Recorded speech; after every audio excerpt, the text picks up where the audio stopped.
16 week मतलब 4 महीने। 4 महीने हो गए। तो 4 महीने में हम आपको फसल के बारे में बार बार आके जानकारी देते रहेंगे। अभी अब मैं बताना चाहूँगा कि ये केंद्रीय एकीकृत नाशीजीव प्रबंधन है क्या। तो इसमें एकीकृत नाशीजीव प्रबंधन IPM जो है, IPM क्या होता है कि किसी भी कीड़े को मारने के लिए या कोई बीमारी हमारे पास होती है तो हमने उसके लिए क्या यूज़ करते हैं? दवाइयाँ। और उसके अलावा उसके अलावा कोई, लेकिन क्या उसको दूसरे तरीके से कंट्रोल किया जा सकता है? पाते हैं हम आपको दूसरे तरीके से कौन से कीड़े को रोकने के लिए प्रकृति अपने आप उन कीड़ों को संतुलित करती थी। और अब धीरे धीरे जैसे जैसे हम पेस्टिसाइड यूज़ करते जा रहे हैं वैसे वैसे हमारे बीच में उन कीड़ों की संख्या कम होती जा रही है खेतों में। और अभी जैसे मान लीजिए अभी यहाँ पे जितने लोग बैठे हैं, अगर इसमें में सारे मित्र भी बैठे हैं तो उसमें कैसे करेंगे, कौन सा खाद कितनी मात्रा में किस फसल में डालेंगे तो कीड़े बीमारी कम आएंगे, उत्पादन ज़्यादा आएगा, पौधे में रेजिस्टेंस पावर आएगा। कौन से पोषक तत्व, अभी तक आपको दुकान वालों ने ये नहीं बताया होगा कि कितने पोषक तत्व पौधे को लगते हैं, बताया कभी? % रासायनिक। हम आपको जैविक कीटनाशकों का जो शासन द्वारा अप्रूव है, माइक्रो ऑर्गेनिज्म, जैसे कोई फफूंद है जो कि आपका कीटनाशक का काम करती है, कोई फफूंद है वो फफूंदनाशक का काम करती है। चॉकलेटी कलर रहती है, ऊपर सफ़ेद वो रहता है, डिब्बा रहता है जो ऊपर से चाप के भी करती है और अंदर भी करती है, उसको भी कंट्रोल करने में ये तुम्हारी मदद करता है। कोई भी कीड़ा हो दुनिया में, इसमें येलो स्टिकी ट्रैप है, ये 5 का पैकेट आता है, पीले कागज, इसमें सिर्फ पीले पुष्टे हैं जिस पे गोंद लगा हुआ है। ये लगाया है किसी ने? ये नहीं लगाया, ये लगाया। ये इसको बोलते हैं फेरोमोन ट्रैप। ये कैसे काम करता है, क्या काम करता है, ये येलो ट्रैप कैसे काम करता है, क्या काम करता है, और इसको लगाने से हमारे को कितना पेस्टिसाइड कम यूज़ करना पड़ेगा वो हमको देखना पड़ेगा, वो हम बताएंगे। तो ये यांत्रिक विधि हो जाएगी। इसको क्या बोलते हैं? यांत्रिक। आपने देखा होगा पुराने ज़माने में जो लोग टी आकार की लकड़ी लगा के खेत में लगा देते थे तो उस पर पक्षी बैठते थे और इल्लियों को चुन चुन के खाते थे। अभी आपने वो भी यांत्रिक कंट्रोल है क्योंकि आपने उसमें यंत्र का यूज़ किया, वो यांत्रिक प्लस बायोलॉजिकल दोनों कंट्रोल है। और भी कई ऐसे यंत्र हैं, जैसे अभी आपने बहुत एक इल्ली का फोटो दिखाता हूँ, आप वेजिटेबल वाले हो तो आपके यहाँ पे ज़्यादा मिलता होगा।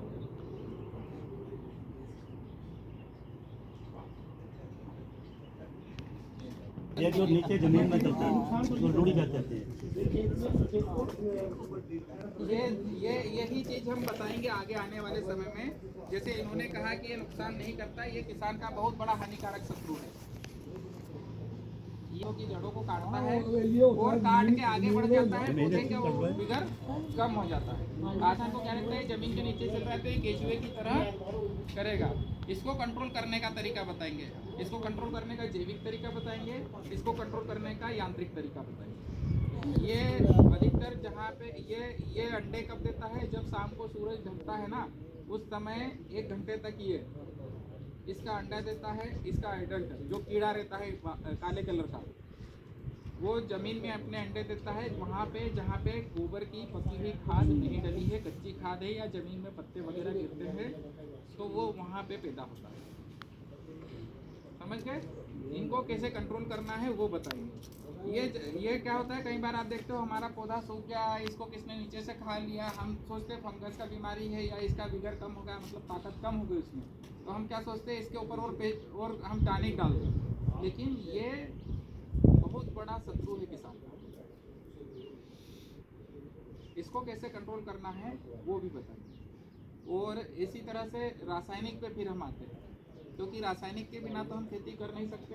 कर सकते क्या आज की तारीख में? संभव भी नहीं है।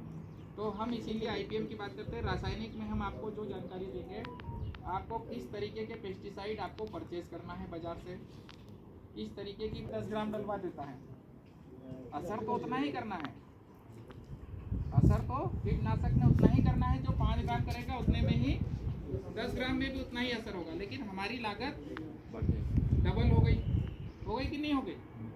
आज अगर आप 1000 रुपये का स्प्रे कर रहे हो और उसमें से उसने लागत 1.5 गुना आपको बताया है, तो आपके 300 रुपये बचते 700 रुपये में आपका स्प्रे हो जाता है कि नहीं हो जाता? वो हो गया। दूसरी चीज़, जब हम ज़्यादा मात्रा में स्प्रे करते हैं, ज़्यादा हाई डोज स्प्रे करते हैं, तो वो हमारी फसल को भी नुकसान करता है। साथ ही साथ हम जिसको बेच रहे हैं, जो खाएगा उसको भी नुकसान करता है, क्योंकि सब्जियों की फसल हो, सब्जियों की फसल जो रहती है उसमें क्या होता है, रेगुलर तुड़ाई होती रहती है। आज तोड़ लिया, फिर 2-4 दिन 5 दिन बाद फिर तोड़ लिया, पिकिंग होती रहती है, उसकी हार्वेस्टिंग होती रहती है। तो उसमें पेस्टिसाइड का जो रहता है असर उस सब्जियों के साथ जिसको हम बेच रहे हैं उसके शरीर में भी जाता है, लेकिन उससे पहले हमारे शरीर में जाता है, उससे पहले हमारे शरीर में जाता है। क्यों? क्योंकि जब हम स्प्रे करते हैं तो हवा के साथ वो जो उसके माइक्रोकण बने हैं वो सांस के साथ हमारे शरीर में जाते हैं। अभी आजकल की जो केमिकल पेस्टिसाइड आने लगे हैं उनमें बदबू नहीं आती ना, किसी में भी नहीं आती, मैक्सिमम में वो केमिकल पेस्टिसाइड में बदबू नहीं आती है। तो इसका ये मतलब नहीं है कि वो हमारे शरीर में नहीं जा रहा है। पुराने पेस्टिसाइड हम इंडोसल्फान, फिनाल्फास ये कुछ डालते थे तो उसकी बदबू दूर से आ जाती थी। तो जितनी दूर तक उसकी बदबू जा रही है उतनी दूर तक उस कीटनाशक का हवा जा रही है। तो जब हम खेत में खड़े होकर हम हमारे ही खेत में स्प्रे कर रहे हैं तो वो सबसे पहले किसके शरीर में जा रहा है? हमारे शरीर में। मतलब दूसरे को जहर मिलेगा उससे पहले हमको जहर मिल रहा है, ठीक है ना। और ये जब हम स्प्रे कम करेंगे, 1-2 स्प्रे कम करेंगे, यदि मान लो हमने डोज कम कर दिया या स्प्रे कम हो गए हमारे इन तकनीकों को अपना के, तो हमारा आगे चल के हमेशा के लिए फ़ायदा है कि धीरे धीरे प्रकृति अपने आप को संतुलित करने लगती है जैसे जैसे पेस्टिसाइड का यूज़ कम होता है। ये पूरे जंगल है, इन जंगलों में क्या कोई कीड़े नहीं लगते? पेड़ों पत्तों को खाने वाले कोई कीड़े नहीं लगते क्या? लगते हैं ना। लेकिन ये हर साल अपने आप सर्वाइव करते हैं कि नहीं करते हैं? प्रकृति अपना संतुलन बनाती है, उसमें आपको मतलब कंट्रोल करने वाले जीव मिलते हैं, अपने आप उन्होंने बना रखे हैं। आपने कभी कोई कीड़े को कंट्रोल करते हुए दूसरे कीड़े को खाते देखा है? एक कीड़े को दूसरे कीड़े को खाते हुए कभी देखा है कि एक कीड़ा दूसरे कीड़े को खा रहा है? पक्षी को देखा है, कीड़े को देखा है किसी को? मकड़ी जो रहती है, मकड़ी दूसरे कीड़ों को कंट्रोल करती है, खाती है? हाँ, खाती है। ठीक है। आपके खेत में जो हेलीकॉप्टर जैसा एक उड़ता है, वो भी आपके खेत में जिसने रस चूसने वाले कीड़ों के मच्छर पैदा हुए हैं वो भी खाता है, उनको खा लेता है। आपने देखा होगा जो मिट्टी का घर बनाती है अपने घरों में, वो उड़ने वाली ततैया, क्या बोलते हैं? चिड़िया। मिट्टी बनाती है, मिट्टी काली चिड़िया। नहीं, काली चिड़िया नहीं, वो जो ततैया रहती है मधुमक्खी जैसी, भंडारी बोलते हैं इधर उसको। भंडारी। तो वो क्या करती है, अपना घर बनाती है, फिर कहीं से इल्ली पकड़ के लाती है, फिर उसके अंदर डालती है और फिर उसके अंदर अपने अंडे दे के और फिर वो घर को बंद कर देती है ताकि उसके अंदर से जब उसका इल्ली निकले, उसका लार्वा निकले तो उसको खाने के लिए इल्ली मिल जाए। उसी प्रकार की हम हमारी लैब में बहुत छोटी छोटी आपकी जो सुई रहती है, सुई की नोक से भी छोटी छोटी साइज की उसी प्रजाति की, मतलब उसी की दूसरी प्रजाति हम हमारे लैब में तैयार करते हैं। वास को बोलते हैं ततैया। तो वो भी हम आपको दिखाएंगे, वो भी आपके खेत में पहले से है और पहले से थे और इन जंगलों में भी थे, लेकिन धीरे धीरे हमने हमारे आसपास के खेतों में स्प्रे करके उन हमारे मित्र कीड़ों को खत्म कर दिया।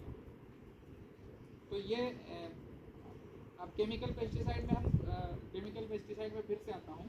कौन सा पेस्टिसाइड हमको कितनी मात्रा में यूज़ करना है, कितना करना है, वो हम उसके बारे में बताएंगे, क्योंकि और सुरक्षित उपयोग कैसे करना है, सबसे बड़ी बात। अभी हम लोग क्या करते हैं, नॉर्मल जाते हैं और स्प्रे करके आ जाते हैं। कौन से पेस्टिसाइड का जो है हमने आज तक किसी ने भी उसके ऊपर का लीफलेट पढ़ा नहीं होगा, जो उसके ऊपर एक कागज़ चिपका हुआ आता है, पढ़ा है किसी ने? उसको एक बार पढ़ना जरूरी है। कई बार तो क्या रहता है, स्प्रे करने वाला जाता है, तंबाकू खाने वाला है तो हाथ धोता है और ऐसे ही तम्बाकू खा लेता है, ऐसे ही हाथ धो के खाना खाने लग जाता है। तो ये